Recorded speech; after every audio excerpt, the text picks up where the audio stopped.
तो जो इस टाइम सिचुएशन बनी हुई है कि एम्बेसी बंद है और स्टूडेंट कंफ्यूज हैं कि आया वीजा अप्लाई करना चाहिए कि नहीं करना चाहिए। थोड़ा सा इसका बैकग्राउंड ये है कि ये एम्बेसी अभी रिसेंटली क्लोज नहीं हुई और ना ही पहली दफा क्लोज हुई है। ये एम्बेसी फरवरी के स्टार्ट में क्लोज हो गई थी और वीएफएस के थ्रू जो लोग विजिट वीजा जिन्होंने अप्लाई किए हुए थे उनकी उन्होंने जो अपॉइंटमेंट फीस होती है वो भी रिफंड कर दी थी। लाइक 1.5 मंथ अगो ये एम्बेसी बंद है। जो यहाँ पे हो रहे थे पाकिस्तान के अंदर प्रोटेस्ट हो रहे थे उनकी वजह से उन्होंने एम्बेसी को अनऑपरेशनल किया हुआ है।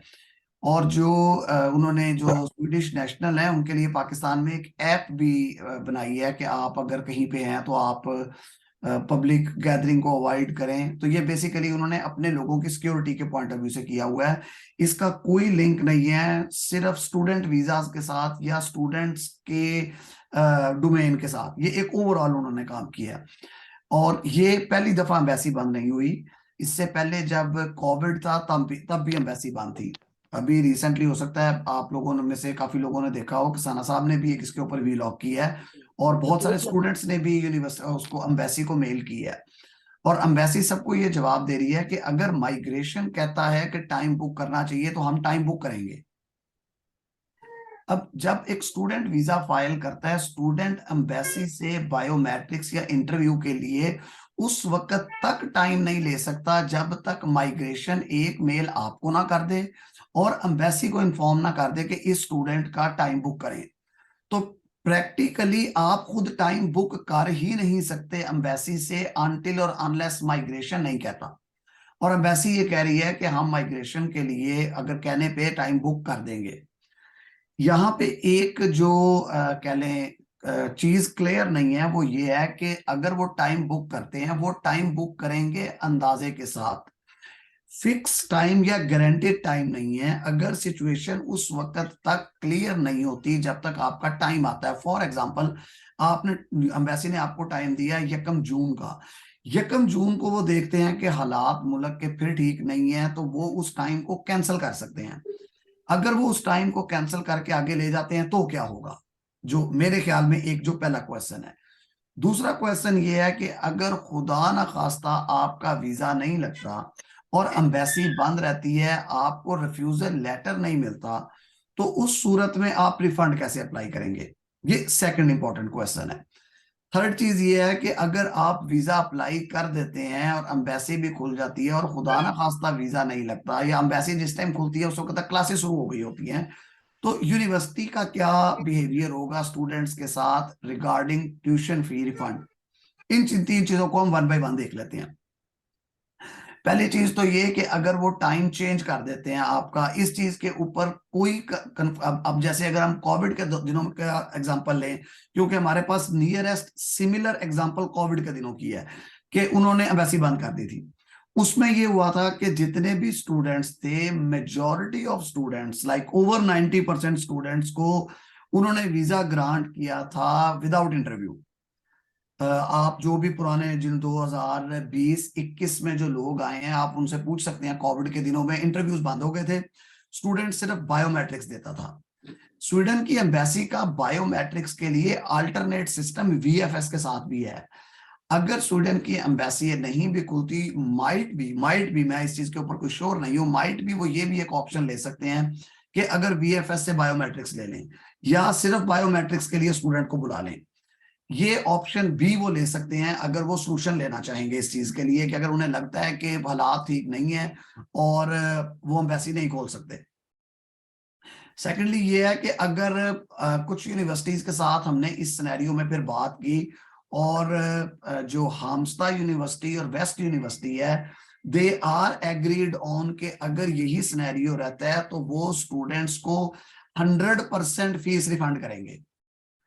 आपको जो फी रिफंड का अब हर यूनिवर्सिटी के एडमिन चार्जेस डिफरेंट हैं किसी का 5,000 है किसी का 7,000 है किसी का 10,000 है। तो जो ये दो यूनिवर्सिटीज हैं हामस्टा यूनिवर्सिटी और वेस्ट यूनिवर्सिटी ये एडमिन चार्जेस डिडक्ट नहीं करेंगे। तो जो आपका रिस्क फैक्टर रह जाएगा वो सिर्फ 1,500 क्राउन वो एम्बेसी की फीस है जो आपने पे करनी है। मतलब 900 क्राउन आप पे कर चुके हैं 1,500 क्राउन आपने पे करना है एम्बेसी का। जो उसकी फीस है, यूनिवर्सिटी की फीस है, वो इन दोनों यूनिवर्सिटी से 100% वापस आ जाएगी। Right now we are closely in contact with BTH, और हमें काफी उम्मीद है कि नेक्स्ट वीक में बीटीएच की तरफ से भी हमें ग्रीन सिग्नल मिल जाएगा कि अगर आप बीटीएच में भी अप्लाई करेंगे तो आपके जो ट्यूशन फी है वो 100% रिफंड होगी। हमने जो खोफदे यूनिवर्सिटी जो स्कोफदे यूनिवर्सिटी जो है उस यूनिवर्सिटी के साथ भी we have taken this to their board. अब नेक्स्ट वीक में उनके बोर्ड की मीटिंग है, उम्मीद कर रहे हैं कि शायद वो भी कोई एक्सेप्शन जनरेट कर दें। तो ऐसी यूनिवर्सिटीज जो यूनिवर्सिटीज 100% ट्यूशन फी रिफंड कर रही हैं वो कंपैरेटिवली सेफ मोड में है कि आप कंपैरेटिवली वहां पे लेस रिस्क के अंदर हैं या रिस्क फैक्टर कम है उसके अंदर। जो यूनिवर्सिटी एडमिन चार्जेस काट रही हैं उन यूनिवर्सिटीज के लिए कंपैरेटिवली स्टूडेंट के लिए रिस्क फैक्टर ज्यादा है कि 1500 क्राउन जो एम्बेसी की फीस है उसके साथ उन्हें अगर खुदा ना खास्ता वीजा नहीं लगता या अगर ऐसी सिचुएशन बनती है कि एम्बेसी ओपन नहीं होती या वो स्टूडेंट्स को एंटरटेन नहीं करती, जिस चीज के बहुत स्लाइड चांसेस हैं, मेरे ख्याल में इस चीज के बहुत स्लाइड चांस हैं, बहुत कम चांस हैं कि वो बिल्कुल स्टूडेंट एंटरटेन ही ना करें किसी तरह। वो कहेंगे जी हमने बायोमेट्रिक्स भी नहीं लेने, हमने इंटरव्यू भी नहीं लेना, हमने एम्बेसी भी नहीं खोलनी, हमने कुछ भी नहीं करना। जाहिर है यूनिवर्सिटीज भी इस चीज को पुश कर रही हैं और स्टूडेंट्स इटसेल्फ, एक बड़ा नंबर स्टूडेंट्स का जो माइग्रेशन और एम्बेसी को मेल्स कर रहा है, फोन करके उनसे इंक्वायरी कर रहा है, तो ये चीज they are well aware of it.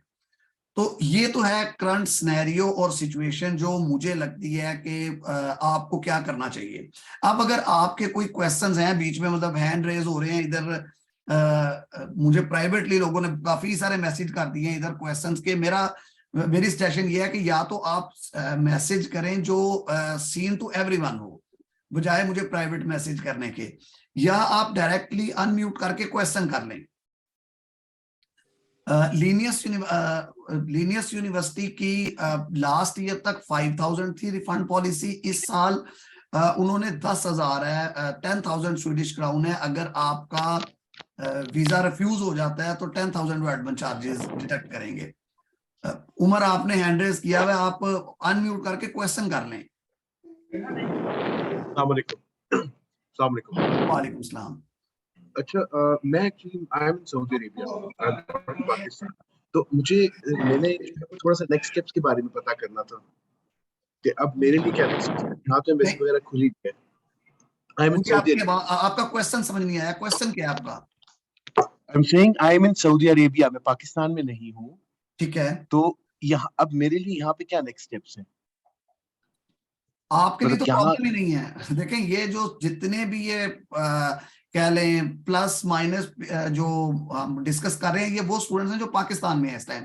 Saudi अरब में एम्बेसी भी खुली हुई है, आप वहां से अप्लाई भी कर सकते हैं, वहां से तो कोई प्रॉब्लम नहीं, कोई इशू नहीं है।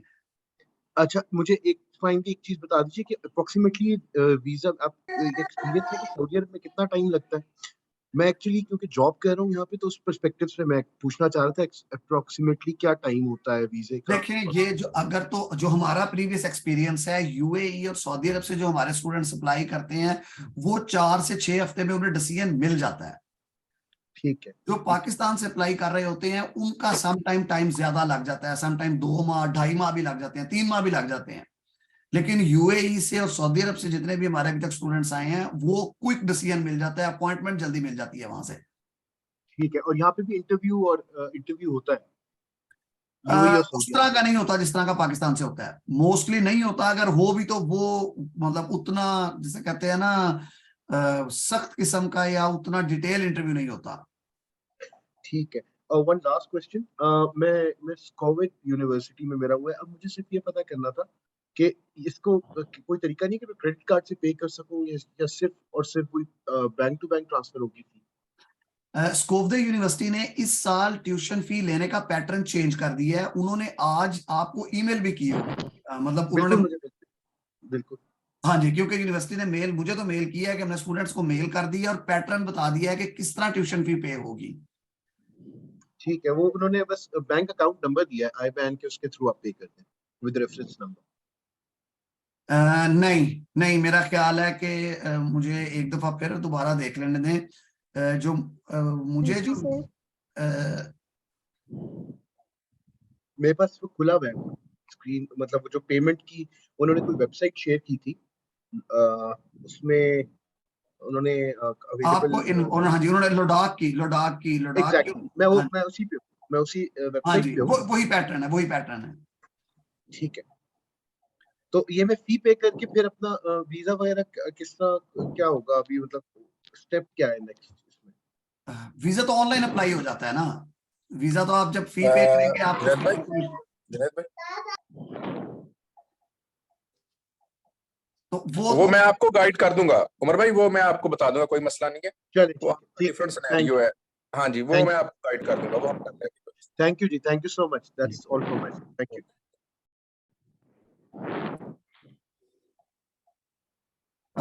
ये एक क्वेश्चन इधर आया हुआ है कि what you suggest should be apply.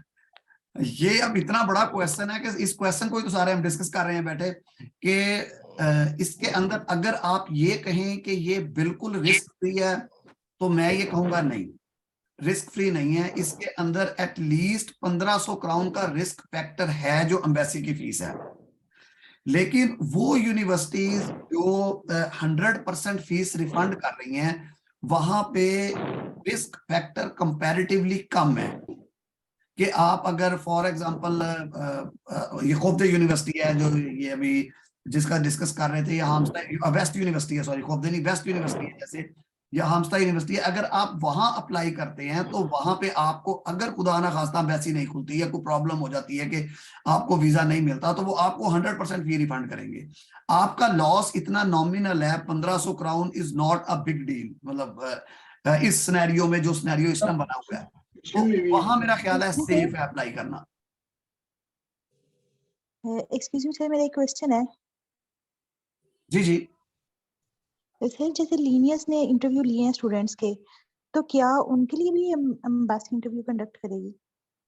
देखिए, जो यूनिवर्सिटी, अगर यूनिवर्सिटी इंटरव्यू लेती है, वो आपका इंटरव्यू लेती है ये देखने के लिए कि आप उस प्रोग्राम के लिए एलिजिबल हैं कि नहीं। यूनिवर्सिटी का माइग्रेशन के साथ कोई लेना देना नहीं है। माइग्रेशन आपका इंटरव्यू करता है ये देखने के लिए कि आप सीरियस स्टूडेंट हैं कि नहीं। दोनों की इंटेंशन डिफरेंट है। उनकी इंटेंशन आपकी क्राइटेरिया चेक करना है कि आप उस जिस प्रोग्राम के लिए हैं उसके लिए एलिजिबल हैं कि नहीं। एम्बेसी फिर भी इंटरव्यू लेगी, अगर लेगी तो। एक्सक्यूज मी सर, मेरा एक क्वेश्चन था। जी जी। मुझे ये पूछना है कि हम फी पे कर देते हैं, तो फिर ऑनलाइन हम अप्लाई कर दें वीजा? देखिए, फीस पे करके तो वीजा ना अप्लाई करने का सवाल ही नहीं पैदा होता। अगर आपने फीस सर पे मेरा करके, अगर आप फीस पे एक्चुअली करते हैं मेरा तो यूनिवर्सिटी वेस्ट वेस्ट का है ना। जी जी। जिस तरह आप कह रहे हैं कि जाहिर सी बात है, उनका तो 100% रिफंड की पॉलिसी है। तो फी पे मैं तो माइंड मेकअप करके बैठी हूँ कि जैसे इनवॉइस आती है मैं तो पे कर दूंगी अपनी फी। तो फिर उसके बाद हम वीजा अप्लाई कर दें फौरन? हाँ जी, वीजा तो फौरन अप्लाई कर दें, क्योंकि देखिए फीस पे करके वेट करने की कोई रीजन नहीं है। ठीक ठीक है सर। ओके, मुझे यही था कि मुझे मैं अप्लाई करूं। ठीक है, ओके, थैंक यू। जी सर, जुनेद आपको आवाज आ रही मेरी? हाँ जी, हाँ जी, आ रही है आवाज। सर मेरा एक क्वेश्चन था, थोड़ा टेक्निकल क्वेश्चन है। बेसिकली मुझे इधर से लिनवा से ऑफर आई है, तो मैं ये जानना चाह रहा था कि बैंक स्टेटमेंट के हवाले से एक सवाल है मेरा कि इसकी फर्स्ट इंस्टॉलमेंट पे करने के बाद जो रिमेनिंग अमाउंट फीस की रह जाएगी, वो भी मुझे बैंक के अंदर उतने सफिशिएंट फंड्स शो करने पड़ेंगे विद माय लिविंग, या फिर सिर्फ मुझे अपनी सिर्फ फर्स्ट इंस्टॉलमेंट के अलावा कुछ शो नहीं करना पड़ेगा? आप यूके को और स्वीडन को मिक्स कर रहे हैं। स्वीडन बैंक स्टेटमेंट के लिए ट्यूशन फी को मांगता ही नहीं है।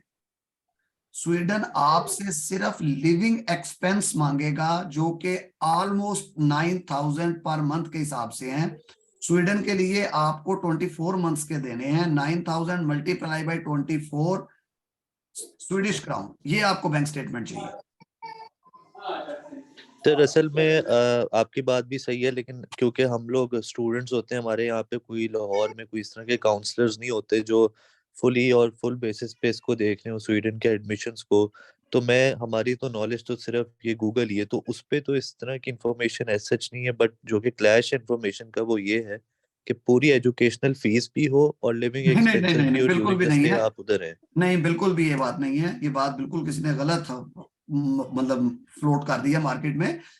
ये माइग्रेशन बोर्ड की वेबसाइट के ऊपर बड़ा क्लियरली उन्होंने मेंशन किया हुआ है कि आपने अपने लिविंग एक्सपेंस और नंबर ऑफ मंथ्स जितना आपको वीजा मिलना है। स्वीडन लीनियस यूनिवर्सिटी का आपको 24 माह का वीजा मिलना है, आपको 24 माह की बैंक स्टेटमेंट देनी है। 9,000 से कम है, 8,700 समथिंग है, बट रफली 9,000 पर मंथ के हिसाब से आपने देनी है। मतलब इसमें हमने एजुकेशन का 1 रुपया भी शो नहीं करना बैंक नहीं, स्टेटमेंट? 1 रुपया भी नहीं, 1 रुपया भी नहीं। ओके जी, okay okay, thank you so much, thank you so much. अस्सलाम वालेकुम सर। जी जी, वालेकुम सलाम। सर ये लीनियस यूनिवर्सिटी की फीस कितनी है, ट्यूशन फी? लीनियस यूनिवर्सिटी की tuition fee program to program vary करती है। आपने जो अप्लाई किया होगा वहां पे आपके पोर्टल के ऊपर लिखा हुआ आ रहा होगा कि आपकी कितनी फीस है, आपने पहले सेमेस्टर में कितनी फीस पे करनी है। तो ये तो वेरी करती है हर प्रोग्राम की, और काफी ज्यादा फर्क है। जी ठीक है सर। तारिक, आपका भी कोई क्वेश्चन है? जी अस्सलाम वालेकुम। वालेकुम सलाम। अच्छा सर, मैंने ये पता करना था कि आपने जो बताया अभी कि हमने जो बैंक स्टेटमेंट शो करनी है 9,000 मल्टीप्लाई 24, तो ये पर पर्सन हमने शो करनी है, जैसा कि मैं अपने स्पाउस को और बच्चों को भी लेके साथ जा रहा हूँ, उनके लिए भी ये शो करनी है या सिर्फ अपने लिए शो करूँगा ये? आपकी यूनिवर्सिटी कौन सी है? हैमस्टर। हाम्स्टा यूनिवर्सिटी है। हाम्स्टा में आपने 24 माह की शो नहीं करनी, हाम्स्टा में आपने 13 माह की शो करनी है। लीनियस 13 माह। यूनिवर्सिटी जो है वो पायलट प्रोजेक्ट में है, उसका 24 माह का वीजा है, तो आपको 24 माह की स्टेटमेंट देनी होती है। लेकिन हाम्स्टा पायलट प्रोजेक्ट में नहीं है, यहाँ आपने 13 मंथ्स की देनी है। और जो मैं बार बार माइग्रेशन बोर्ड का आपको कह रहा हूँ, माइग्रेशन बोर्ड के ऊपर वो लिखा हुआ है कि आपकी 9,000 है, को एप्लीकेंट की अराउंड 4,000 के करीब है कहीं, और बच्चों की 2,600-700 के अराउंड है कहीं ये अमाउंट। तो मैं जी। मुबशिर साहब से रिक्वेस्ट करूंगा कि वो बाद में आपको जो है ना वो लिंक या वो बता दें कि एग्जैक्ट अमाउंट कितनी बनती है। ये हर जी, ठीक। यूनिवर्सिटी टू यूनिवर्सिटी और हर नंबर ऑफ एप्लीकेंट वेरी करेगी। हम कोई ये नहीं कह सकते कि सबको 30 लाख की स्टेटमेंट चाहिए फॉर एग्जांपल। तो ये वो आपको गाइड कर देंगे कि एग्जैक्ट आपको कितनी चाहिए होगी। तो सर आपने जैसा कि बताया कि ये 13 मंथ की हमने शो करनी है, तो ये प्रोग्राम भी 13 मंथ का होगा या ये 24 मंथ का होगा? हाम्स्टा के अंदर 1 साल के भी हैं, 2 साल के भी हैं। मैं फर्ज कर लिया मैंने ये कि आप 2 ईयर प्रोग्राम के अंदर हैं। अगर आप 1 ईयर प्रोग्राम में होंगे तो फिर आपको कम स्टेटमेंट लगानी होगी। ठीक है, अगर 2 ईयर में होंगे तो फिर हमें 13 मंथ की लगानी 13 मंथ होगी। की लगानी होगी। हाँ जी, एग्जैक्टली। जी ठीक, थैंक यू सर सर। मेरा एक थैंक और क्वेश्चन था इस हवाले से। बेसिकली मुझे लिनोवा से ऑफर आई है, तो मेरा जो प्रोग्राम है वो 2 सालों का है।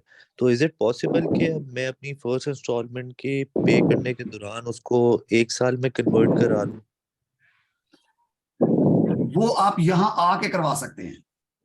यहाँ आने के क्योंकि बाद आप अपने 2 साल के प्रोग्राम को 1 साल में कन्वर्ट करवा सकते हैं, अगर यूनिवर्सिटी में 1 साल का प्रोग्राम अवेलेबल है। सर ये लिनोवा यूनिवर्सिटी में हो जाता है 1 साल का? अगर यूनिवर्सिटी आप अगर प्रोग्राम अवेलेबल होगा तो वो कन्वर्ट कर देंगे। लेकिन ये जो आप क्वेश्चन कर रहे हैं ये बहुत आगे का क्वेश्चन है। अभी हम बहुत बेसिक लेवल का ये सेशन कर रहे हैं कि हमें करना क्या चाहिए, हमें अप्लाई करना चाहिए कि नहीं करना चाहिए। या जी जी जी। ज़िया, आपका कोई क्वेश्चन है? फायजा, ओप्पो, ये ओप्पो A1, इनका नाम नहीं आ रहा। जी अस्सलाम वालेकुम। वालेकुम सलाम। जुनेद साहब, मुझे सिर्फ 2 से 3 क्वेश्चंस हैं। ऑलरेडी मैं कुछ क्लियर कर चुका हूँ। मैं सऊदी अरब से अप्लाई करना है। तो एक तो ये स्टेटमेंट के हवाले से आपने ऑलरेडी मेंशन किया कि 13 मंथ और 24 मंथ्स वाला जो पायलट और नॉन पायलट प्रोग्राम है। तो जो मेरा वेस्ट यूनिवर्सिटी में एडमिशन हुआ है, तो उसके हवाले से मुझे कितने ड्यूरेशन की स्टेटमेंट चाहिए होगी, और वो 13 मंथ की ही रिक्वायर्ड होगी? हाँ जी, आपको भी 13 मंथ की। अच्छा, उसके अलावा उसमें ये बताएं काइंडली कि ये जो ड्यूरेशन होगा वो लास्ट अमाउंट शो करनी है या कुछ स्टैटिक अमाउंट चाहिए अकाउंट के अंदर?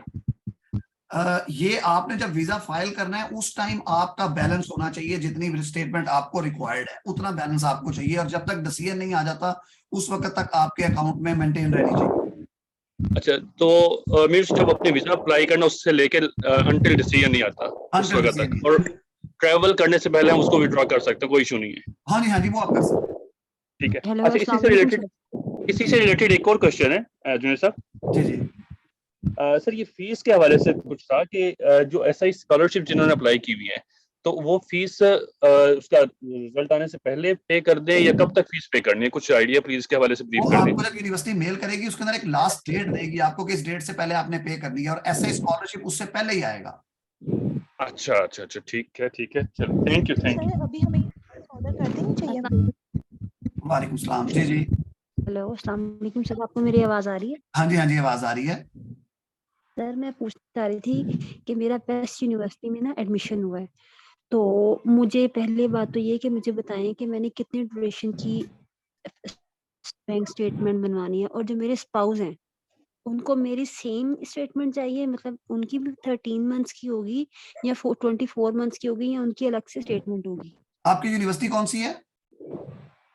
वेस्ट है सर, वेस्ट। वेस्ट यूनिवर्सिटी की 13 माह की स्टेटमेंट होगी। मेन एप्लीकेंट जिसका एडमिशन हुआ है उसकी, मैं थोड़ा सा स्टेटमेंट को एक्सप्लेन कर देता हूं प्लीज, आप जितने भी लोग जिनके स्टेटमेंट के क्वेश्चन है वो समझ लें। जो 13 मंथ या 24 मंथ की स्टेटमेंट का मतलब ये नहीं है कि आपने 13 माह की हिस्ट्री की स्टेटमेंट लेके आनी है। 13 मंथ की स्टेटमेंट का मतलब ये है कि जो मंथली अमाउंट फिक्स किया माइग्रेशन ने वो मल्टीप्लाई बाय 13 होगी। फॉर एग्जाम्पल, अगर आप, जिस तरह इनका केस है कि ये 13 मंथ का इन्होंने अप्लाई करना है, इनकी 9000 मल्टीप्लाई बाय 13, जो वो अमाउंट बनेगी स्वीडिश क्राउन में, वो आपका बैंक अकाउंट उतने अमाउंट के इक्वली पाक रुपीज में भी हो सकता है, सऊदी रियाल में भी हो सकता है, वो डॉलर में भी हो सकता है, किसी भी चीज में हो सकता है।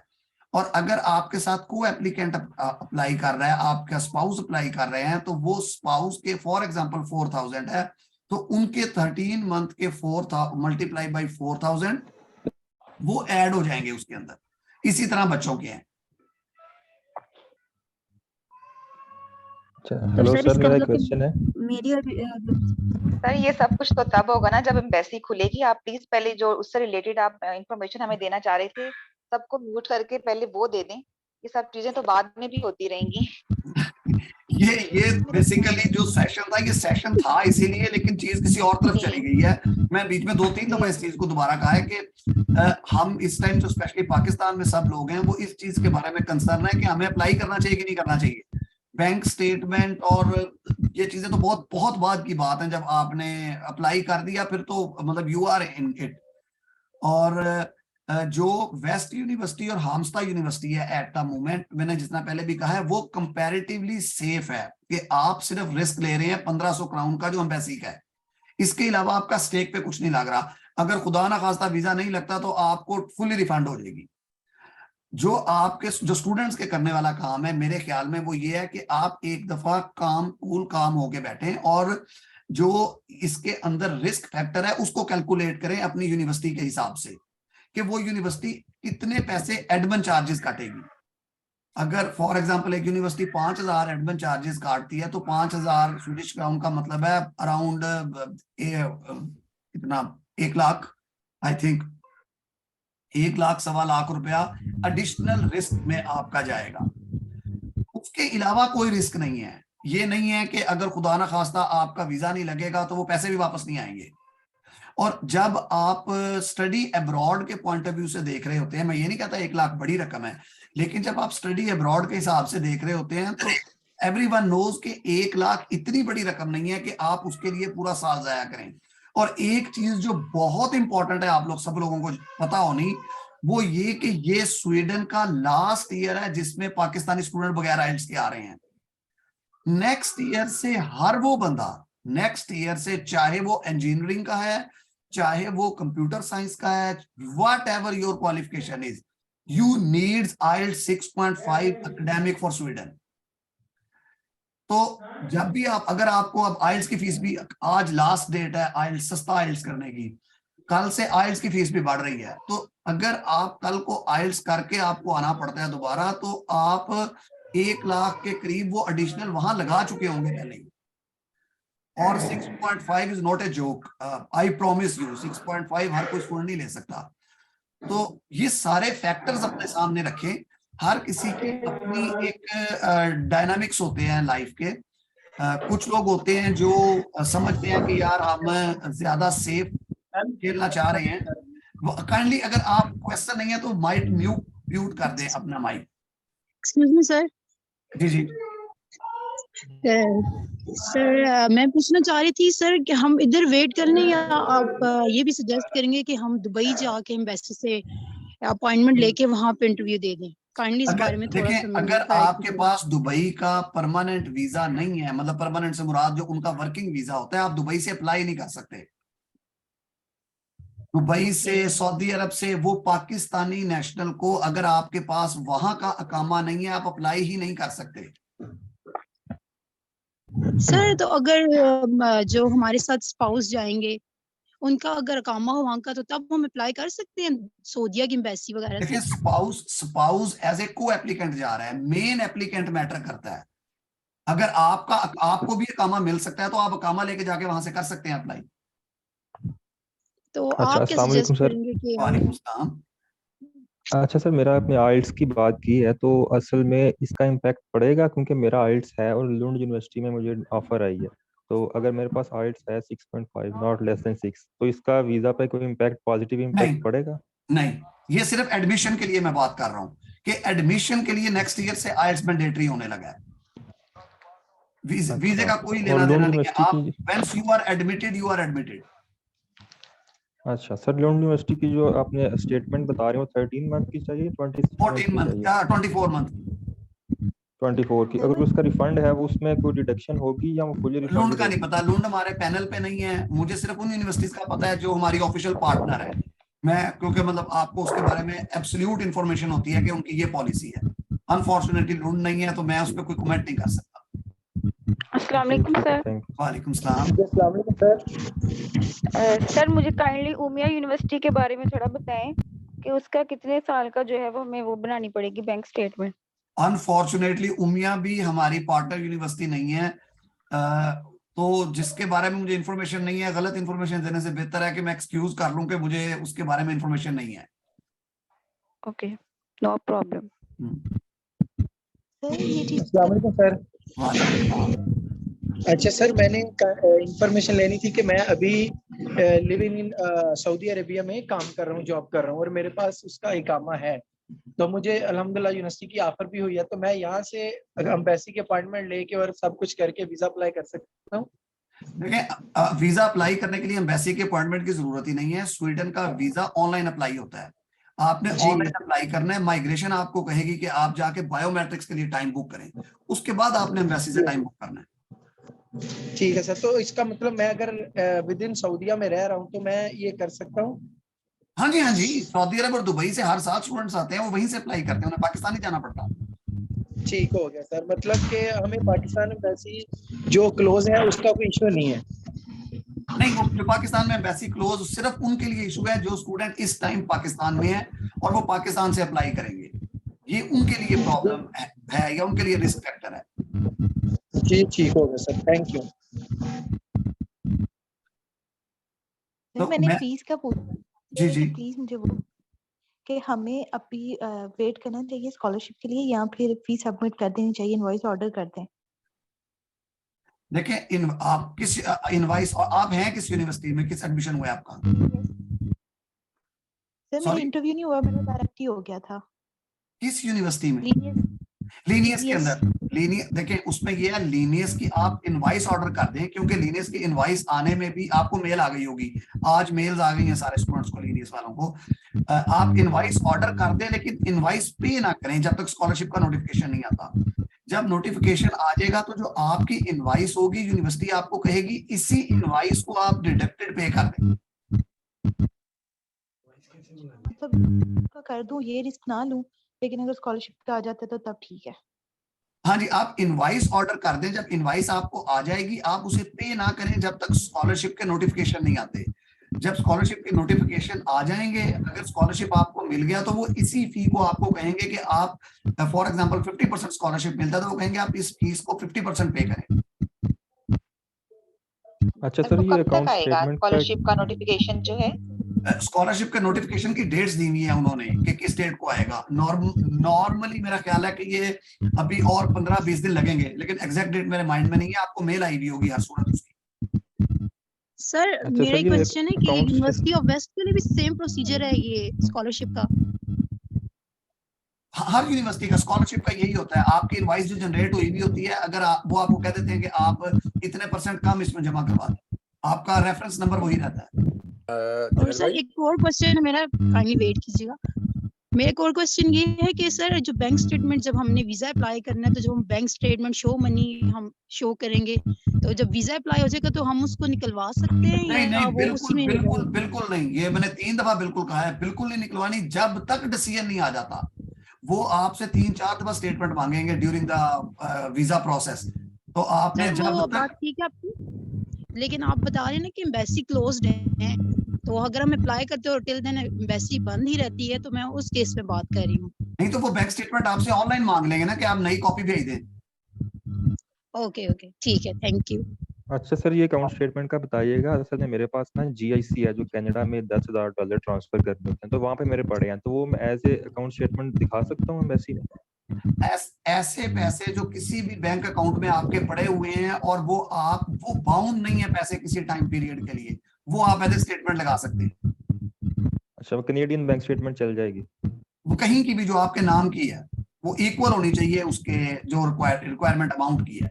लेकिन सर जो GIC होती है ना वो आप यूज कर सकते हैं अगर आप कनाडा जाते हैं, लैंड करते हैं, तो फिर आप यूज कर सकते हैं, वरना फिर आप नहीं वापस होगा, फिर मंगवा वो सकते हैं कंडीशनल है, वो फिर आपका लिक्विड कैश नहीं है, वो कंडीशनल मनी है। अच्छा अच्छा अच्छा, सही। उसको फिर वापस मंगवा लें और फिर वो शो करवाएं पाकिस्तानी अकाउंट। हाँ जी जी ठीक है। सर मैं आपसे पूछना चाह रही थी कि इन सपोज हम अगर पाकिस्तान से हम लोग अप्लाई कर रहे हैं और यहाँ की एम्बेसी ओपन नहीं होती, क्लोज्ड रहती है, तो हमारा भी बायोमेट्रिक सिस्टम होगा या तब भी मतलब हम लोग वेट करेंगे कि एम्बेसी ओपन होगी पर इंटरव्यू होगा? मैं ये कंफर्म करना चाह रही थी आपसे। देखिए, इंटरव्यू और बायोमेट्रिक्स दो अलग चीजें हैं। वीजा के लिए जो इनका वीजा नहीं लगता, इनका कार्ड आता है, रेजिडेंट कार्ड है स्वीडन का।